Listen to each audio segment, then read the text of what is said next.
Querida congregação, em nome de Cristo Jesus, o Redentor, amém.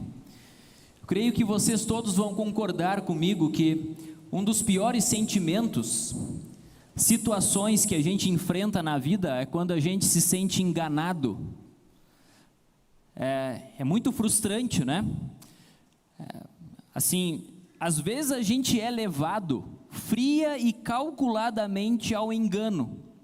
Alguém com outras intenções, às vezes a gente se engana mesmo, não prestou atenção, não estava concentrado, não estava por dentro da situação, e de um jeito ou de outro, essa situação de ser levado ao engano, no fim produz a mesma coisa. Primeiro produz tristeza, né? Mas que coisa, e depois vem a indignação, mas consigo mesmo, né? Mas como que eu não vi? Às vezes estava claro na frente, né? Mas como que eu não vi isso? Tristeza e indignação. Por que eu inicio assim? Porque no texto do evangelho de hoje, o evangelista Marcos assim registrou que muitas pessoas já no tempo de Jesus estavam assim completamente enganadas, perdidamente enganadas, a respeito de uma figura central das promessas de Deus no Antigo Testamento, as promessas que Deus ia fazendo ao seu povo através dos profetas, e era uma promessa assim, um entendimento equivocado, enganado, sobre o Cristo. Quem era o Cristo? E o que devia acontecer quando ele viesse? E no texto de hoje que nós ouvimos em Marcos, o apóstolo Pedro disse que o Cristo era Jesus. Jesus, que nasceu em Belém, criou-se em Nazaré, ele era o Cristo. E Jesus fez perguntas aos seus discípulos. Todos nós, assim, eventualmente já passamos por uma sala de aula, né? E a pergunta ela existe o tempo inteiro dentro de uma sala de aula, ela também existe dentro de uma congregação, as pessoas querem saber com clareza aquilo que está ali sendo ensinado, e uma pergunta, ela nada mais é do que um instrumento de busca pela verdade. A pessoa que pergunta quer saber a verdade, ela não quer ser enganada, se ela pergunta para alguém e aquela pessoa não sabe, ela pergunta para outra pessoa, mas ela quer saber. E Jesus perguntou para os discípulos dele assim, então, o que o povo aí diz que eu sou? Literalmente essa pergunta foi assim, quem as pessoas dizem ser eu? E no imaginário das pessoas, talvez nunca viram Jesus e João Batista junto, não tanto pelo menos, as pessoas diziam, dizem aí que o Senhor é João Batista, Elias, Jeremias, grandes pessoas do Antigo Testamento, pessoas importantes no anúncio da palavra no Antigo Testamento. Mas aí Jesus perguntou de novo, disse assim, mas e vocês que são meus discípulos, vocês que caminham comigo, eu que chamei vocês assim, Simão, André, Tiago, João, eu nominei vocês que vivem comigo dia e noite, quem vocês dizem ser eu? Literalmente é assim que está lá. E Pedro vem à frente e responde, né? O Senhor é o Cristo. E diferentemente do que a gente pensa, né? Naquele tempo as pessoas não tinham nome, sobrenome de pai e mãe. Então as crianças às vezes perguntam, mas Cristo, esse era o sobrenome de Jesus? Não, né? O nome Cristo, a palavra Cristo, na verdade era um título, uma ocupação. No Egito haviam os faraós, os romanos tinham os Césares, e na tradição hebraica havia o Messias, o Cristo. A palavra Cristo literalmente significa alguém separado, escolhido, para ser enviado, cumprir uma missão, cumprir plenamente uma missão. E após ouvir essa resposta de Pedro, Jesus advertiu os discípulos. Essa palavra é bem forte no texto bíblico, ele advertiu. Jesus não queria que as pessoas soubessem que ele era o Cristo? Por que ele advertiu os discípulos? Gente, Jesus advertiu os discípulos a que não dissessem nada sobre ele, que ele era o Cristo. Primeiro, para que os discípulos não fossem enganados, não se sentissem enganados, e para que eles enganados não pudessem enganar a outros. E aí o versículo 31, vocês podem conferir ali no texto bíblico, começa dizendo assim: para que não acontecesse isso, Jesus começou a ensinar-lhes. E Jesus começa a descrever, explicar para eles o que deveria acontecer quando o Cristo viesse.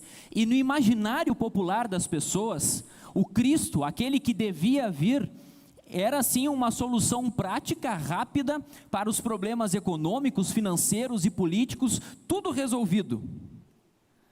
Essa popularmente era a visão que as pessoas tinham do Cristo, aquele que devia vir. E infelizmente aquelas pessoas não poderiam estar mais enganadas.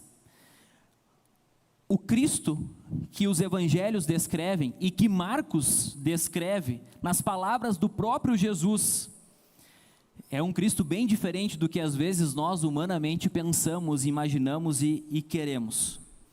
E Jesus passa a explicar o que aconteceria com ele, já que ele é o Cristo. Na continuação do versículo 31, diz assim que é necessário. Essa palavra é muito pequenininha ali dentro do texto, tem 3 letras, e ela é a mais significativa, porque tem uma coisa que é preciso que o Cristo venha e faça, não é se envolver em questões políticas, não é prometer pão e peixe a todo custo, não é nada disso. A primeira coisa que Jesus fala sobre ele mesmo ser o Cristo é que ele deveria sofrer, ele sofresse muitas coisas. A palavra paixão está aqui, ele sofreria, a sua paixão, o seu sofrimento, que ele fosse rejeitado pelos líderes religiosos, que ele fosse morto e que então ressuscitasse. E o versículo 32 diz assim que para os seus discípulos, podem acompanhar se quiserem, Marcos disse assim, e isto que tinha que morrer, ser rejeitado, sofrer e depois ressuscitar, ele falava claramente, abertamente. Até se tem a impressão de que essa palavra ali, ele dizia assim, falava claramente, parecia que Jesus falava com ânimo e com gosto, porque essa era a missão dele, de morrer, de sofrer, de ser rejeitado, de morrer para ressuscitar. O mais curioso nisso tudo, queridos irmãos, é Pedro. Pedro era uma pessoa como a gente, muitas vezes se vê. Às vezes somos afoitos, somos ansiosos, respondemos na frente de todo mundo, às vezes estamos equivocados, prometemos coisas que não podemos cumprir. E o Pedro achou curioso aquilo que Jesus falou para ele e para os discípulos. O Pedro achou que Jesus estava enganado acerca de si mesmo, porque diz o texto ali que o Pedro chegou em Jesus, chamou ele para um lado e disse assim, Senhor, de modo algum isso te acontecerá. No texto de Marcos hoje não, mas lá em Mateus diz exatamente isso assim, o Pedro começou a repreender Jesus, Senhor, de modo nenhum isso vai te acontecer. E Jesus, diante disso, vendo aquilo que Pedro estava fazendo, e os discípulos olhando, Jesus dá uma palavra muito forte, muito séria, porque era uma situação muito séria. Jesus estava sendo tentado a deixar de fazer aquilo que ele devia vir fazer. Não foi à toa que Jesus respondeu para Pedro, saia da minha frente, Satanás. A palavra Satanás, queridos irmãos, significa inimigo, não é um amigo. E o Pedro, todo bonzinho, queridinho, dizendo, não Senhor, não vai sofrer tudo isso, eu sou teu amigo, eu quero. Jesus identificou na fala de Pedro ações malignas, de desviar o Filho de Deus do seu objetivo central, que era a missão do Cristo, que devia vir para morrer, ser rejeitado, sofrer e ressuscitar. Todas essas considerações, queridos irmãos e irmãs, nos conduzem assim a uma pergunta que em algum momento da vida de vocês ou já foi respondida, ou talvez que precise ser respondida diariamente. O que é que eu busco em Jesus? O que cada um de vocês busca em Cristo Jesus? Já naquele tempo e ainda hoje, as pessoas aguardavam um Cristo que vinha para solucionar os seus problemas do aqui e do agora. E nos capítulos anteriores ao capítulo 8, no capítulo 6, no capítulo 7, no início do capítulo 8, Jesus multiplicou pães, aí disse, eu estou multiplicando os pães, vocês não estão vendo o meu poder, aquilo que eu posso fazer por vocês? E aí Jesus multiplicou pães de novo, e eles não acreditaram. Aí Jesus diz de novo assim, parece que vocês têm olhos, mas não conseguem ver. E no início do capítulo 8, Jesus cura um cego, para fazer com que os discípulos compreendam quem era o Cristo na sua pessoa. Um Cristo que trilhava o caminho do sofrimento e da cruz em razão do nosso pecado. Com muita tristeza, queridos irmãos, as pessoas hoje, infelizmente, vivem assim, enganadas acerca do ensino de Jesus. Às vezes a gente fica assim com medo e muito triste quando as pessoas se enganam a nosso respeito. Às vezes são calúnias, infâmias, e toda sorte de palavras ditas contra a gente logo se sente assim, mas eu não sou desse jeito, eu não quero ser identificado assim, eu não quero ser identificado assim. E isso aconteceu com o próprio Senhor. Há quem realmente hoje ache que seguir a Cristo é sinônimo de sucesso financeiro. Ainda há também, hoje, que acha que seguir a Cristo é garantia de não passar por problemas. E problemas de toda sorte. Problemas no emprego, relacionamentos, a família, às vezes está problemático, a vida na igreja não é tão maravilhosa quanto se pensa. O caminho da nossa vida, o nosso caminhar com Cristo, por esta vida neste mundo, é um caminho que sempre tem os contornos da cruz. A cruz para a qual o Senhor Jesus veio para caminhar, para carregar e ali morrer. E aí, é curioso que a gente às vezes acha que está se enganando com as promessas de Deus. Mas esse meu sofrimento, essa dificuldade, mesmo assim, pois o Senhor Jesus nos convida a continuarmos firmes nele, a continuarmos orientados por Ele, ainda que todas as circunstâncias do mundo nos querem apontar para o contrário, e não se enganem, o diabo é um tentador feroz. O diabo é o que de melhor ele sabe fazer é tentar nos distorcer a visão e nos desencaminhar dessa vida sob a cruz, os contornos da cruz, que moldam e que formam a própria pessoa do Salvador Jesus. E num dado momento Jesus até diz assim, será que os discípulos e os seguidores serão diferentes do seu mestre?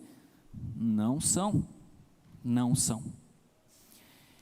Queridos irmãos e irmãs, o próprio Senhor Jesus, na medida em que muitas pessoas pensavam coisas diferentes sobre Ele, é melhor ouvir o que Ele tem a dizer.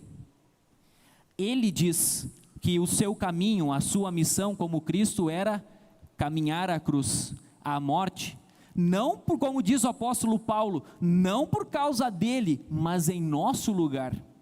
E o texto de Romanos, capítulo 5, o apóstolo Paulo disse assim, olha, talvez por uma pessoa boa, até que alguém se anime a morrer e tenha coragem para se sacrificar, mas Deus prova o seu grande amor com a gente, pelo fato de ter enviado Cristo para morrer por nós, quando ainda éramos inimigos de Deus, não estávamos reconciliados com Deus.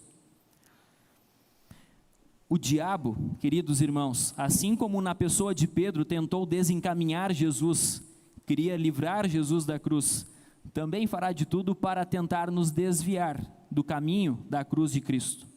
O diabo não queria ferir Jesus, o diabo queria tirar Jesus da sua rota, do seu plano de salvação? Por que passar por toda aquela vergonha? Por que passar por toda aquela humilhação? E Jesus a Pedro diz: tu está pensando como todo mundo aí pensa. Não está pensando, considerando as coisas de Deus, a maneira como Deus abre a eternidade para as pessoas. Tu estás pensando como os seres humanos pensam. Queridos irmãos, essa é uma pergunta que sempre e de novo voltará aos olhos de vocês, ao coração de vocês, e vocês em algum momento todos deverão responder ela. Talvez não publicamente, de viva voz, tomara que sim, mas todos terão que responder um dia: o que eu quero em Jesus? O que eu busco em Jesus? O Senhor Jesus vem para oferecer aquilo que nós, por conta própria, não conseguimos diante de Deus. Deus nos concede forças e trabalhamos. Deus nos concede conhecimento e construímos a nossa vida.